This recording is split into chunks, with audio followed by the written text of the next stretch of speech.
What's going on, guys? Welcome on back to Matt DIY. So in today's video, we got a little different kind of video for you, more of a vlog type fix-it video, follow along type troubleshooting thing. So we're going to go ahead and try this out with minimal editing.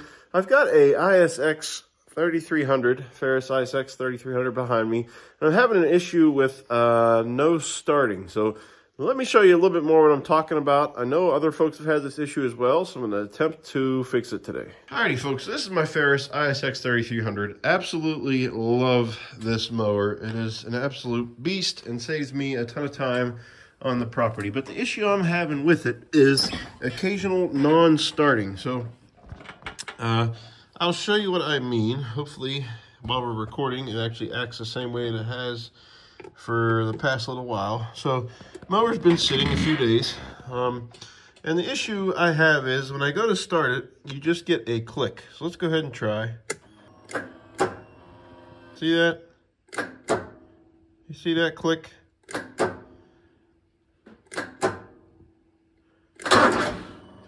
Occasionally you get a crank, but most times you just get a... And now there's another click. So it's totally random, right? Sometimes it wants to start, sometimes it doesn't. And I think I have finally figured out what the issue is, but we're going to do some additional testing and see if we can't figure this one out and possibly fix it more long term. So let me get it up to the garage and talk a little bit more about what I think is causing the issue, and let's dive in and see if we can't fix it. All right, so you saw the issue I'm having. Basically, you turn the key and you just hear a click. You don't really hear the starter engage. You don't hear the motor turn. You just hear a click. Now, normally, and in my previous experience, that would mean that you've got a bad solenoid on your starter. And basically, you're sending power to the solenoid, but it's not engaging to actually turn the starter and kick over the engine. But, so I went ahead, having that experience, I went ahead and actually changed the starter, which is in a terrible location, but it's right down here. And you can see I got a brand new starter on there, brand new solenoid. Everything's good to go. And I figured, you know, that's gonna take care of the issue. We're not gonna have any more problems. Well, turns out I've got the same exact issue I had before I replaced the starter. So in this case, it's probably my fault. I threw parts at it, it didn't work. But like I said, from previous experiences, throwing a starter on it, 9 times out of 10 would fix it, starter and a solenoid. So that is not the case. So I think what we're dealing with is a amperage drop, a bad wire, something like that.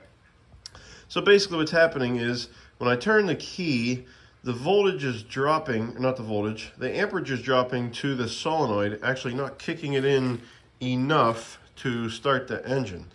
So I think what I'm going to have to do is run a more direct route from the battery to that solenoid terminal to actually get it to kick over better. Not 100% sure. We're going to run some tests. My battery's good. I already ran a battery test on it, so make sure you check your battery. Also check your voltage. I think I'm at about 12.6, but we'll double check that again. And then we're also going to check the voltage from the starter wire that actually kicks in the solenoid to see what we have there. And I've done that before, and I think I've got enough, but we're going to double check it again. Then I'm going to actually make a little jumper wire to go from the solenoid straight to the battery. And I'm going to just touch it to the battery myself and see if it kicks in every time. If it does, then we know we're golden and that the circuit is the issue. And I'm probably going to install a relay that runs from the starter switch to the relay to the actual terminal of that solenoid, so that when you kick in the key or turn the key, it will send direct battery power from a short wire, heavy gauge wire, straight to that terminal. Right now from the factory, Ferris has the wire that engages the solenoid running through all the safety switches for the seat, parking brake, things like that. And it's running through a nice network of wires here. And I think what the issue is by the time it gets back here through all that circuit, the amperage is dropping. And whether it's dirty contact somewhere along the way, things like that might be the issue. We could check that too. But I think the long-term solution is going to be to actually bypass it and just have a direct contact from the battery to the solenoid, because it's a big motor, big starter, you know, need that extra power to kick it over. So Anyways, that was a lot of talking and a lot of overview of what I think the issue is. I know I've seen on the online forums, a lot of folks are having the same problem, so I hope to address it today. But let's go ahead and start by actually testing the battery and testing the voltage at the wire at the solenoid, just to rule that out, and we'll go from there. All right, folks, so the first battery test I'm going to do, I've got my meter here, and I'm just going to put the terminals on the battery and see. All right, so I'm just going to put my terminals on the battery, and you can see we've got 12.9. So this battery is good. So from a voltage perspective, we've got no issues. Now, there is one more way to test the battery, and that's going to be the cold cranking amps. I think this battery's rated for CCA 3, is it 350? It's kind of worn off there, so it's hard to see. 250 or 350. Let me go around and see. You guys are getting this full, pretty much unedited here, just to see how I troubleshoot in case you want to do the same thing on yours. Yeah, it's 250 cold cranking amps. So I'm going to get my battery tester and we'll throw that on real quick. Alrighty, so if you guys don't have one of these, I'd highly recommend it. They're not expensive, maybe like 20, 30 bucks.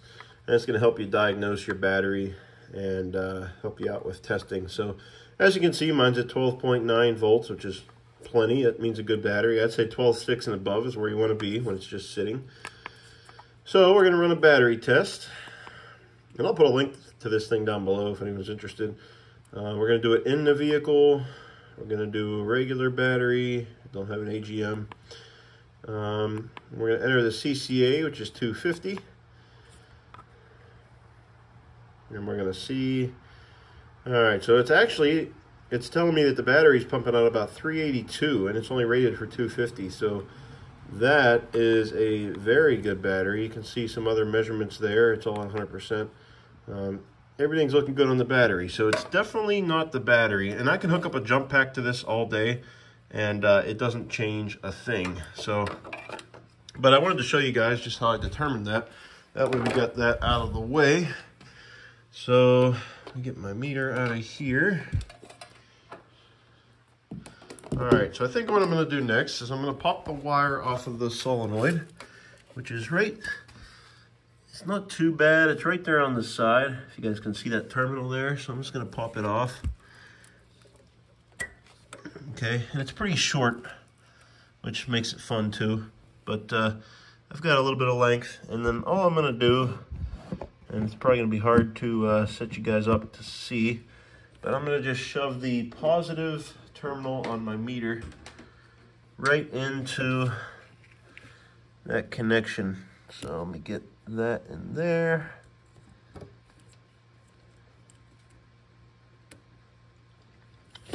Okay, got good connection there. And then I'm going to put my negative terminal right in the negative on the battery.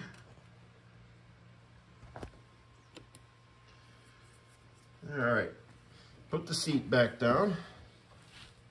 And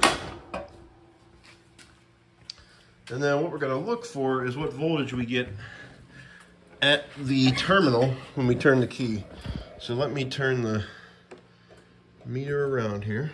Okay. And we get the key in and turn it. So there's on. Now if we try to start it, you can see we're getting 12.8. That's off. Here's on, 12.8. Here's off. Here's on, 12.8. So we're getting something. It's actually 0.1 volts lower. So we are losing a little bit of resistance there, which is not to be not surprising considering it's going through that whole safety switch circuit. But I think that's our issue. So what I'm going to do is make up a little jumper that basically has a little terminal on it, like this one down here. Where did it go? There it is. So I'm going to get a terminal like that, and then a piece of wire, and touch it to the positive, and see if that touching it to the positive will turn it over each and every time. If that's the case, I think we finally solved the ghost of this thing not wanting to start. And if that's the case too, I'll probably go through and clean connections, maybe under the seat and the parking brake sensor, just to rule those out as well, because if we can fix it without changing the factory wiring, that would be ideal. But if not, I have no problem doing my own wiring to fix this up so that it's good to go, because nothing's more annoying than, you know, having to stop somewhere and shut the mower off and you get back on to go again and it won't start. So we got to fix it. So let's go ahead, let me wire up that jumper and then we'll be back to test that out. Alrighty folks, here is the test I have been waiting for. So I've got a jumper, I'd say it's about 12 gauge wire hooked onto the terminal on the solenoid. And then I've got another jumper hooked onto the positive end of the battery so that I can touch the two together.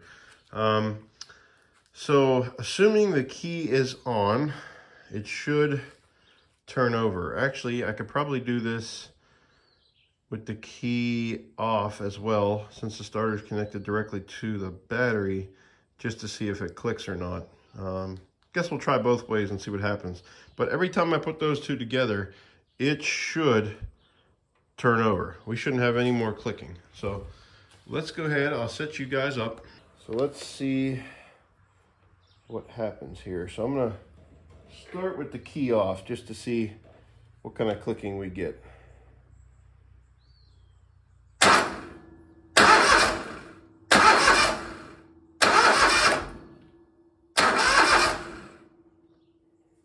Well guys, that's a good sign. Let's try key on. Mower's in park. Let's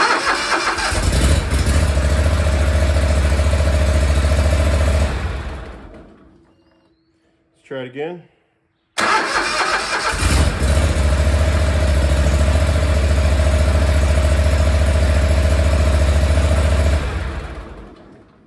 All right, there we go. So it seems we definitely found the issue. So we've got it now narrowed down to the fact that the wire providing the 12 volts to the solenoid is not getting enough amps. Whether the gauge of the wire isn't high enough or the wire is just, you know, messed up somewhere through the circuit or whatnot, would be the issue. So I think next I'm going to go ahead and we're going to try to clean the contacts on the seat switch and power brake switch. No, not power brake, parking brake switch, to see what works there, because every time I touch these two together, it turns over, no issue whatsoever. So that's definitely the issue with the power coming out of there. So if we can get power straight from the battery to the solenoid, we're going to be golden. So I am going to trace that down next, see if I can figure out where that circuit goes.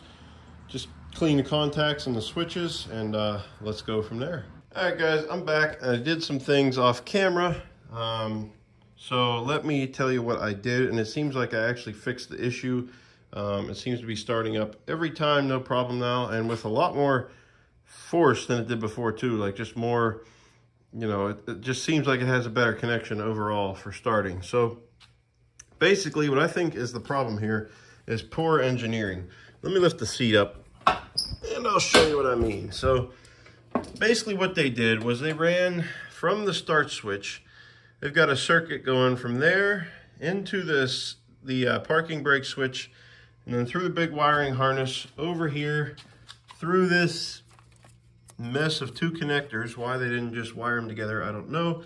And then from there is the starter wire into the solenoid. So I think just all those connections over time and things like that, getting dirty and grimy and whatnot, seem to have caused the problem. So what did I do? I actually took apart these white connectors here and thoroughly cleaned them, popped each one of the little connectors out of the white part, plastic part, and actually cleaned them with a like a wheel on a drill, like this, like a wire wheel. Cleaned up the connectors, brake cleaned all of them, and then put them all back in together and put them back in the connectors so that I have a nice strong connection there. I also went ahead and took out the parking brake switch, which is right there, that gray one, and cleaned up the connectors on the black side and on the gray side, which were all very dirty. And while I was here, I went ahead and cleaned the ones up under the seat too. That one though is just for the blades, so I don't believe that affects your starting. But But I think the ones with the yellow wires, which is the parking brake switch there, do. In fact, I think without sitting on it, I can probably come over here and show you guys how it starts up now. So everything's back together.